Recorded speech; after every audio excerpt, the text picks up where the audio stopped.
नमस्कार। भारतीय ज्ञान परंपरा में पर्यावरण संरक्षण की हम बात कर रहे थे। पर्यावरण संरक्षण की आज के युग में क्यों आवश्यकता है? क्योंकि आज की समस्याएं जो हैं, तनाव है, भय है, नौकरी जाने का भय है, धन की कमी है, ये सभी समस्याएं और प्रतिस्पर्धा का युग है, बहुत भौतिकवादी युग है। इसमें व्यक्ति अनेक मनोवैज्ञानिक समस्याओं से घिरा रहता है। तो यदि उसका पर्यावरण सही होगा, बहुत अच्छा होगा, मनोरम पर्यावरण होगा, उसके आसपास का वातावरण अच्छा होगा, तो वो उसकी सोच भी सकारात्मक होगी, और सकारात्मक सोच होगी तो ये सारी समस्याएं उस पर हावी नहीं हो पाएंगी। वो अच्छी प्रकार से अपना कार्य कर पाएगा। और सबसे बड़ी आवश्यकता क्यों है और कारण क्या है और लाभ क्या है पर्यावरण संरक्षण के? एक तो सबसे बड़ा एक है संतुलित जीवन वो जी लेगा।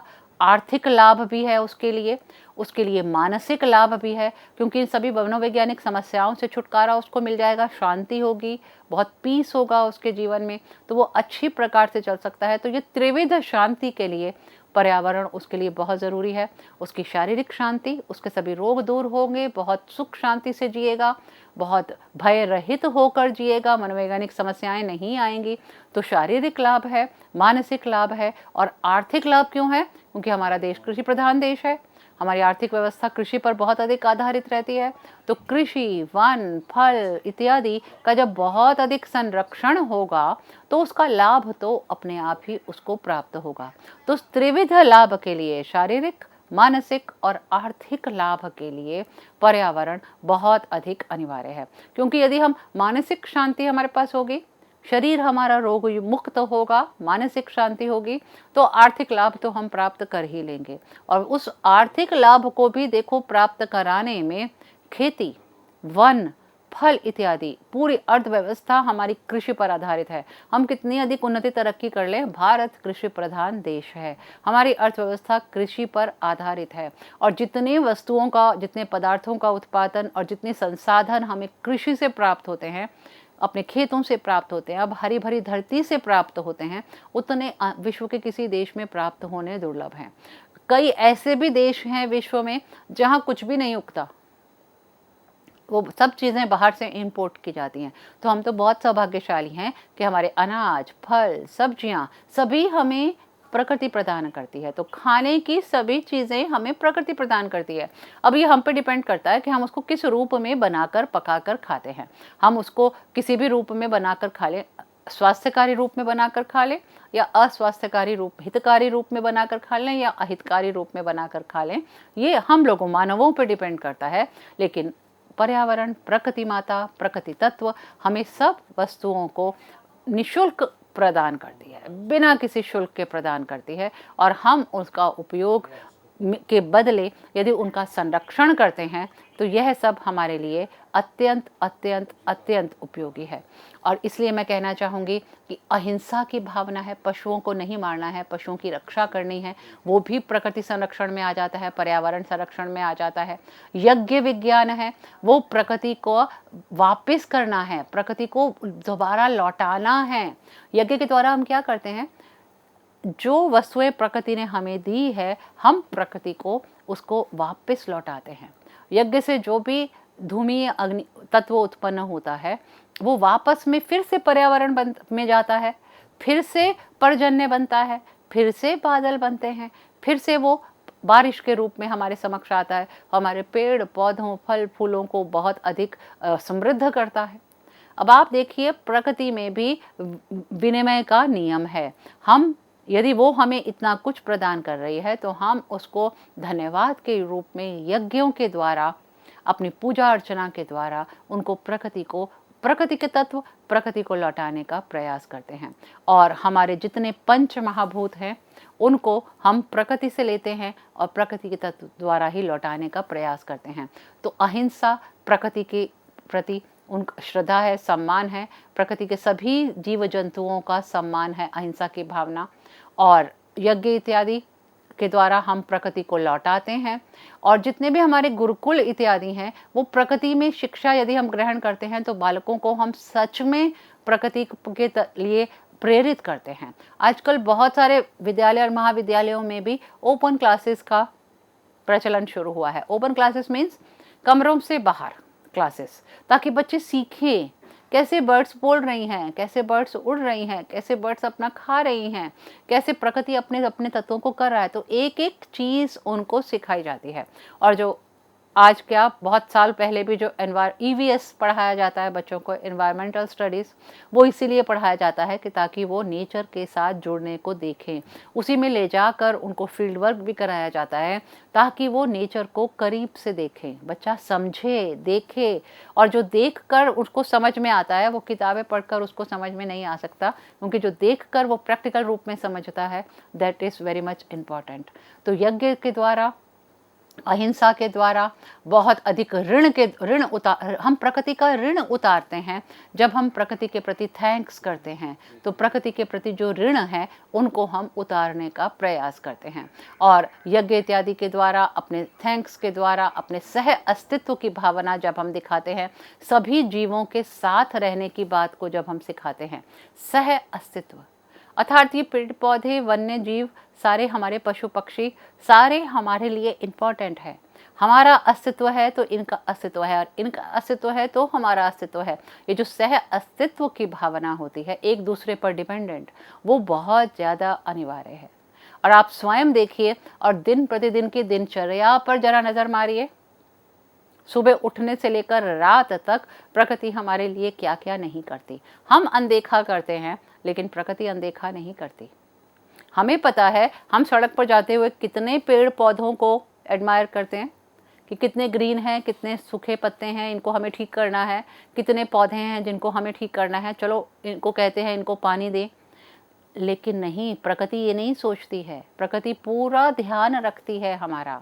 यदि हमारे घर पे लगे हुए पौधों को हम पानी दे सकते हैं, तो बाहर रोड पे लगे हुए जो हमारे घर से थोड़ा दूर रोड पे लगे हैं, उनको भी हम पानी दे सकते हैं, यदि किसी ने नहीं दिया तो। क्योंकि उनके लिए तो जल ही जीवन है, उनके लिए तो जल ही प्रेरणा, जीवन तत्व प्रदान करता है। और आप देखेंगे, जरा सा देने से उसमें तुरंत उनका रिस्पॉन्स आता है, और वो पेड़ पौधे एकदम तैयार होकर खड़े हो जाते हैं। और जैसे धुली हुई आत्मा, धुली हुई ईश्वर पूरे एक तत्व के रूप में हमारे समक्ष खड़ा हो जाते हैं। जो पौधा बिल्कुल झुक गया था, वो एकदम उठकर खड़ा हो जाता है और हमें रिस्पॉन्स करता है। और ऐसे लगता है जैसे धन्यवाद दे रहा हो कि आपने हमें जल दिया, देखिए हमें जीवन आ गया। तो जल ही जीवन है, चाहे वो पेड़ पौधे हों, चाहे वो मनुष्य हो, चाहे वो पशु पक्षी हो, सबके लिए। और एक दिन हमें जल ना मिले तो हमारी क्या हालत होती है। एक दिन हमारे घर में जल ना आए, जो एमसीडी से आ रहा है या एनडीएमसी से आ रहा है, जल ना आए तो हमारी क्या दशा होती है। तो जिसको पीने के लिए नहीं मिले, दैनिक कार्यों के लिए नहीं मिले, तो क्या अवस्था होती होगी उन प्राणियों की जो ढूंढ ढूंढ कर जल पीते हैं। इसलिए उनको जल भी प्रदान करना, उनकी रक्षा करना, उनको भोजन प्रदान करना हमारा कर्तव्य भी बन जाता है। और लेकिन बहुत मर्यादित ढंग से, बहुत अच्छी तरह से, ताकि हर कार्य बहुत संतुलित रूप से हो सके। और मैं कहना चाहूँगी, हमारा देश तो वह देश है जहाँ हम पेड़ पौधों की भी पूजा करते हैं, हम पीपल की भी पूजा करते हैं, हम बरगद की भी पूजा करते हैं, तुलसी मैया की तो हम नित्य प्रति पूजा करते हैं, उनको जल देते हैं। और ये आप सबको पता होगा कि तुलसी का पौधा ऑक्सीजन का सबसे बड़ा स्रोत है, सबसे बड़ा सोर्स है ऑक्सीजन का। और कहते हैं कि जब तुलसी के पौधे को हम जल देते हैं तो उसमें से जो ऑक्सीजन के तत्व निकलते हैं वो सीधे हमें बहुत अधिक शांति प्रदान करते हैं, बहुत अधिक ऑक्सीजन हमें प्रदान करते हैं। तभी कहते हैं ना कि 2 मिनट 3 मिनट उनके पास खड़े होकर, तुलसी के पौधे के पास खड़े होकर जल देना चाहिए और कोई भी मंत्रोच्चारण करना चाहिए। कुछ भी करिए जो आपको याद आता है, ताकि वो वक्त मिल जाए आपको ऑक्सीजन को ग्रहण करने का। ऑक्सीजन हमें आर्टिफिशियली ना लेने पड़े, हमारे फेफड़े ठीक से काम कर सकें, हम ऑक्सीजन बाहर से हमें कृत्रिम रूप से ना लेनी पड़े। इसके लिए अनिवार्य है कि हम अपने पौधों के साथ जुड़ें, अपनी प्रकृति के साथ जुड़ें, अपने पर्यावरण के साथ जुड़ें। लेकिन जुड़ेंगे तो तभी जब हम उनका संरक्षण करेंगे। और जब हमारे मन में भावना आ जाएगी ना कि हमने इनको संरक्षण करना है, इनको बढ़ाना है, इनको करना है, तो हम उनके साथ अपने आप जुड़ जाएंगे। और आप देखेंगे आपका वही स्नेह हो जाएगा जो आपका आपके बच्चों के साथ है, आपके पेड़ पौधों के साथ भी आपका वही स्नेह हो जाएगा। किसी को आप पत्ता तोड़ने पर उससे लड़ाई भी कर लेंगे, अरे इसके पत्ते क्यों तोड़े, इसके फूल क्यों तोड़े, तो वो एक झगड़े वाली स्थिति भी आ जाती है। जैसे आपके बच्चे को कोई हार्म कर दे तो आप उसे लड़ने को पड़ते हैं। इसी प्रकार पेड़ पौधों की भी यदि हम संरक्षण में आ जाएंगे, पर्यावरण के किसी भी उपादान का संरक्षण पे आ जाएंगे, तो एक चुनौती, एक चैलेंज के रूप में हम उसको लेकर बहुत अच्छे से कार्य करना प्रारंभ कर देते हैं। और हमारा तो वह देश है, बहुत गर्व के साथ मैं कह रही हूँ, जहाँ नदियों को भी, जल को भी हम माता कह के पुकारते हैं। है प्रीत जहाँ की रीत सदा, वो बात करूँगी उस फिल्मी गाने की भी, कि जहाँ नदियों को भी माता कहकर पुकारते हैं, गंगा मैया, जमुना मैया। मैंने कहीं बात नहीं सुना किसी व्यक्ति को ऐसे कहते हुए कि हम गंगा गए थे। कहते हैं हम गंगा मैया होके आए हैं, हम जमुना मैया होके आए हैं। देखो देखो सामने सड़क से गुजर रहे हैं, ये गंगा मैया है, बच्चों को दिखा रहे हैं, ये यमुना मैया है, ये सरस्वती मैया है, ये गोदावरी मैया है। तो मैया, माता, जो हमको जन्म देती है, हमें तारण करती है, हमारा पालन पोषण करती है, तो नदियों के जल से ही तो हम परिपोषित हो रहे हैं, नदियों के जल से ही हम सभी कार्य कर रहे हैं। और नदियाँ भी निस्वार्थ भाव से हमें जल प्रदान करती है, निस्वार्थ भाव से। नदियों में जो जल आता है हमारे लिए, उसका कोई मोल नहीं है, निस्वार्थ भाव से हमें देती हैं। पहाड़ों से नदियों में आया, पर्वतों से नदियों में आया, और नदियों से हमारे पास में आया। देखो प्रकृति ने क्या चेन बना रखी है, पर्यावरण की, प्राकृतिक उपादानों की एक चेन है। जड़ी बूटियां पहाड़ों पर उगी, बर्फ गिरी, वहीं से सारे मेडिसिनल तत्व लेकर धरती पे आए, ज़मीन पे आए, मैदानी इलाकों में आए, मैदानी इलाकों से नदियों पे आए, और नदियों से हमारे घरों में आए। और कैसे आए, वो विज्ञान के थ्रू आए, तकनीक के थ्रू आए, लेकिन आए तो प्राकृतिक कारणों से। ऐसे ही फूल पत्ते उगे, कई बार अनेक बहुमूल्य जड़ी बूटियां अपने आप उखड़ी होती हैं, बहुमूल्य जड़ी तत्व अपने आप उखड़े होते हैं। अभी हाल ही में मुझे कुछ पौधों का नाम मैं भूल रही हूँ, कुछ ऐसे तत्व प्राप्त हुए। कहते हैं यदि उनको घर के बाहर गमलों में लगा दिए जाए तो मच्छर इत्यादि नहीं आते हैं। अब बताइए, ऐसे भी पौधे हैं, मेडिसिनल पौधे हैं ये सब, क्योंकि इनमें वो औषधीय तत्व, नीम के लिए कहा जाता है, नीम का पौधा कहते हैं वो चिकित्सा का कार्य करता है। और इस अभी की तो मैं बात नहीं कर सकती, लेकिन कितने प्राचीन समय में हम लोगों को बचपन में गर्मी शुरू होते ही नीम की पत्तियां पीसकर, और पीसकर कैसे, सलबट्टे पे पीसकर या चकले पे पीसकर उसका पानी हमें पिलाया जाता था। क्यों? क्योंकि उसमें कुनैन की मात्रा बहुत अधिक होती है। कुनैन की मलेरिया होने पर हम गोलियां खाते हैं। और वो क्यों पिलाया जाता था गर्मियाँ शुरू होने पर, कि यदि गलती से मच्छर इत्यादि काट भी लेते हैं तो बच्चे पे कोई असर ना हो, उसको उन बीमारियों से बचने का तरीका बताया जाता था। और घर के आसपास नीम के पौधे लगाए जाते थे, ताकि एक ऐसी वायु आए जो चिकित्सीय तत्वों से युक्त है, मेडिसिनल तत्वों से युक्त है। देखिए प्रकृति, पर्यावरण हर समय एक दोनों हाथ, क्या उसके तो हजारों हाथ हैं, मुझे लगता है हजारों हाथ फैलाकर हमें प्रोटेक्ट करने के लिए खड़ी है। तो हम क्यों ना उसका संरक्षण करें। हम मानव बदले में उनको कुछ नहीं दे सकते, हम उनका संरक्षण तो कर सकते हैं, ताकि हम उसका अत्यधिक दोहन ना करें, उनका अत्यधिक प्रकृति के संसाधनों का शोषण ना करें, उनका बहुत अधिक उपयोग ना करें और वेस्ट ना करें। कहीं भी शुद्ध पानी, शुद्ध हवा इत्यादि यदि हमें मिल रही है तो वो हमारे फेफड़ों के लिए ज़रूरी है, हम बीमारियों से बचने के लिए ज़रूरी है, हमारे परिवार के लिए, हमारे लिए, हमारे स्वजनों के लिए भले की बात है। तो यदि तत्व हमें निस्वार्थ रूप से मिल रहे हैं तो हमें भी उनका संरक्षण करना चाहिए। और उसके लिए बहुत सारे उपाय किए भी जा रहे हैं, करने भी हैं, ताकि हम पर्यावरण को संरक्षित कर सकें। व्यवहारिक जीवन में पर्यावरण की बहुत उपयोगिता है और हमारी जागरूकता उसके लिए बहुत ज़रूरी है। हमें जागरूक होना है कि हमें अपने पर्यावरण को कैसे शुद्ध करना है, कैसे संरक्षित करना है।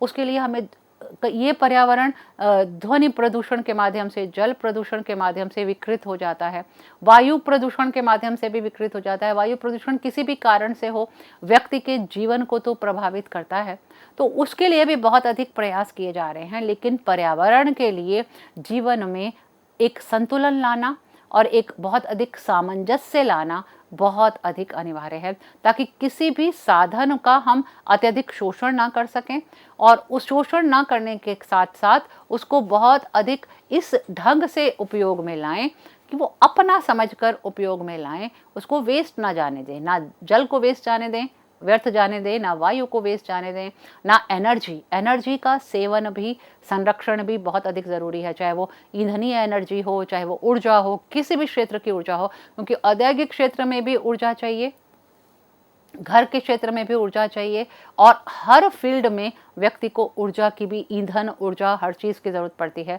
तो कहीं अब देखिए, पेड़ पौधे हमें ईंधन भी प्रदान करते हैं, जल हमें बिजली के रूप में ऊर्जा भी प्रदान करता है। सारे डैम्स आप जानते हैं, जितने भी बांध हैं, ये ऊर्जा का, बिजली का एक मुख्य स्रोत है। बड़े बड़े यूनिट्स, बड़े बड़े यूनिट पावर, सारे पावर यूनिट सब यहीं लगे हैं, ताकि हमारे देश को, हम सब मानवों को बहुत अच्छे से जल की, बिजली की सप्लाई, जल की सप्लाई बहुत अच्छे से होते जाए। तो जितने भी तत्व हैं, ये निस्वार्थ भाव से अपना कार्य करते हैं। और भारतीय संस्कृति के मूल में तो ये है, प्रकृति रक्षति रक्षिता, कि प्रकृति की यदि हम रक्षा करते हैं तो वो हमारी रक्षा खुद करती है। और मैं तो कहती हूँ, तुम किसी के लिए एक कदम आगे बढ़ाओ तो वो 1000 कदम बढ़ाकर तुम्हारी रक्षा करेगा। तुम हाथ तो बढ़ाओ रक्षा करने के लिए। वसुधैव कुटुंबकम की भावना हमारी संस्कृति में कूट कूट कर भरी हुई है। पूरी पृथ्वी ही कुटुंब है, परिवार है। हमने अपने लिए खाली नहीं जीना, सबके लिए जीना है। देखिए, हमारी भारतीय परंपरा हमेशा, मैंने बार बार कहती हूँ, मैं की बात ना कर कर हम की बात करती है। वयम श्याम पतयो रयिणाम, हम सब धन के स्वामी बने, हम सब, हम इज इनटू इन्वर्टेड कॉमर्स।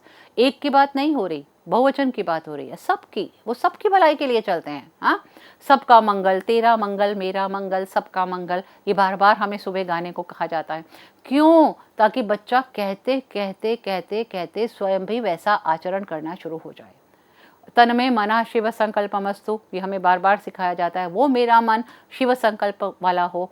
अच्छा सोचेंगे, मन शिव कल्याणकारी संकल्प करेगा, तभी तो अच्छे कार्य करेंगे। और अच्छे कार्य करेंगे तो अपने प्रकृति माता के प्रति, अपने पर्यावरण के प्रति भी अपने संरक्षण रूपी श्रद्धा हम दे सकते हैं, उनको प्रदान कर सकते हैं। और वेदों की बात करें, हमारी प्राचीन परंपरा हमेशा पर्यावरण संरक्षण में संलग्न रही है। वेदों की बात करें तो बार बार ये कहा गया कि भूमि जो है वो सबसे अधिक धन व्यक्ति को प्रदान करती है। और माता भूमि पुत्रो हम पृथिव्याः आपः पवित्रः आपो वशम न भवन्तु, आप हमारे लिए जल, शांति वाले हों, जल बाढ़ इत्यादि नहीं आए, शांति वाले हों, हमें शांत भाव से प्रसर करती हुई नदियाँ, जल, तीर्थ हमें बहुत अधिक शांति प्रदान करें। आप जानते हैं तीर्थ की क्या परिभाषा दी है निरुक्त में? तीर्थेस्तरन्ति, तीर्थ वो हैं जो हमें तार देते हैं। तार देते हैं मतलब तरण का, हमको पार उतार देते हैं, जन्म मरण के बंधन से मुक्त कराते हैं, इसलिए उनको तीर्थ कहा जाता है। और नदियाँ इसलिए नदियाँ हैं, सरा है, सरोवर हैं, आप हैं, किसी भी रूप में जल हो वो हमारे लिए शांति प्रदायक है। और जल की पवित्रता इतनी अधिक है कि प्रत्येक स्थल पर हमें जल के संकल्प करना हो तो भी जल की आवश्यकता है, कुछ प्रवाहित करना हो तो भी जल चाहिए, और अंतिम समय भी जल में ही हम जाकर समाहित होते हैं। तो जल तो जन्म से लेकर मृत्यु पर्यंत, अग्नि, जल सभी हमारे साथ विद्यमान रहते हैं।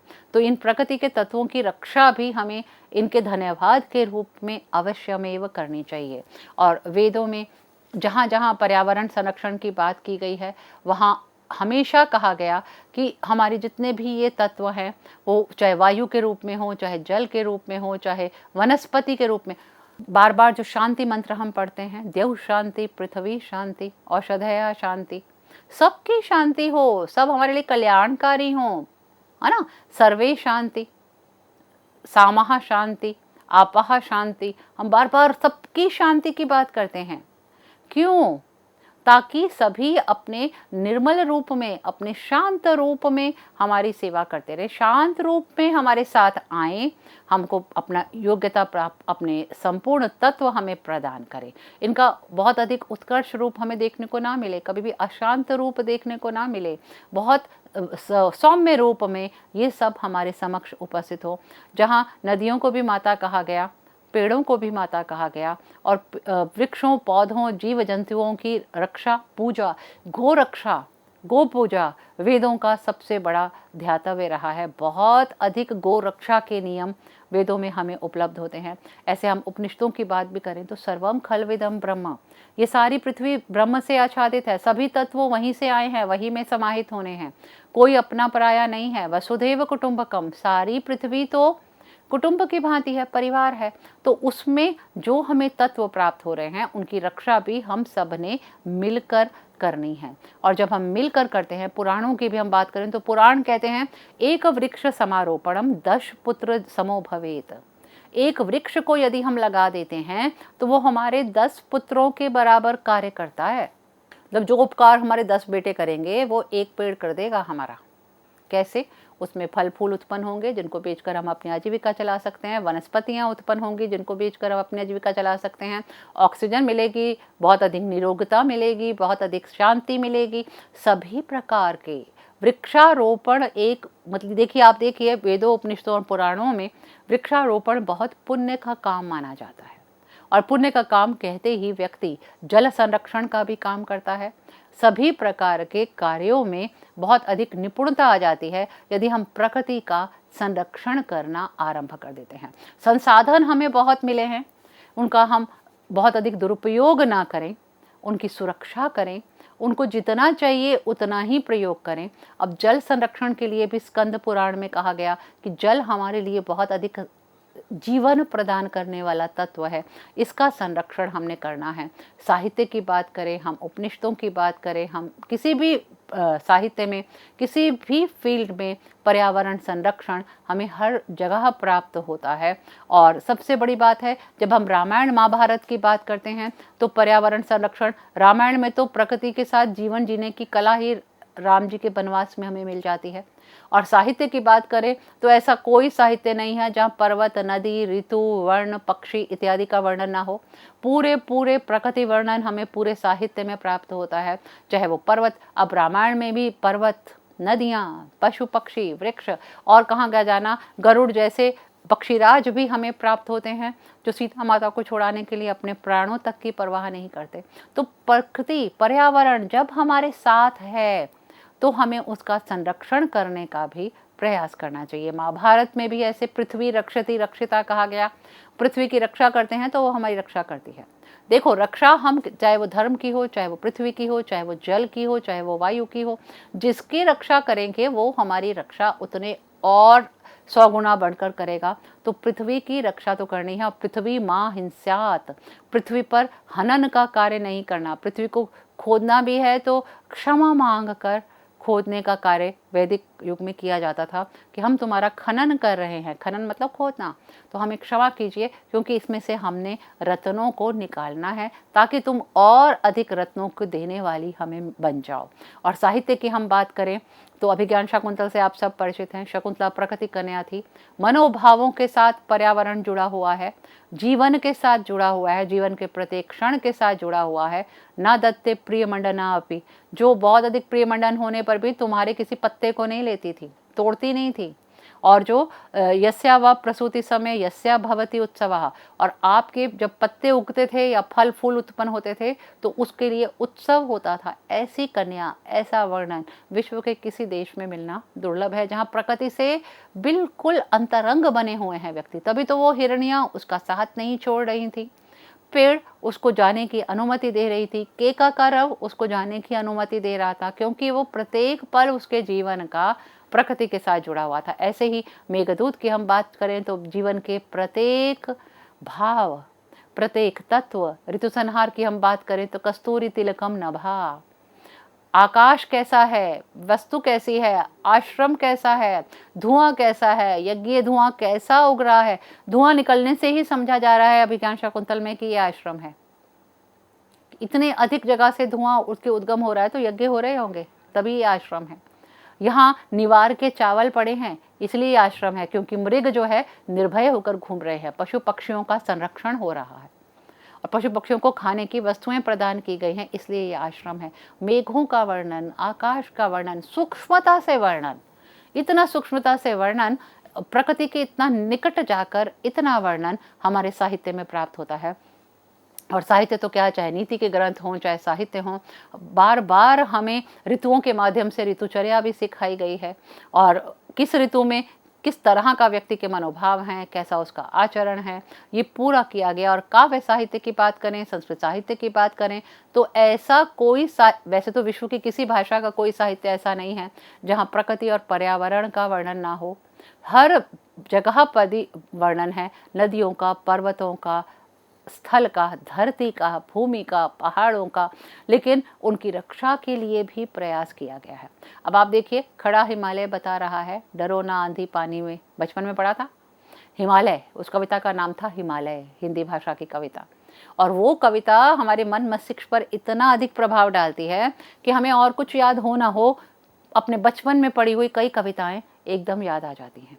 खड़ा हिमालय बता रहा है, हमारा प्रहरी, भारत का सबसे बड़ा प्रहरी हिमालय। अब वहाँ से टाप के आना कोई मुश्किल है? बहुत मुश्किल है हमारे शत्रुओं के लिए।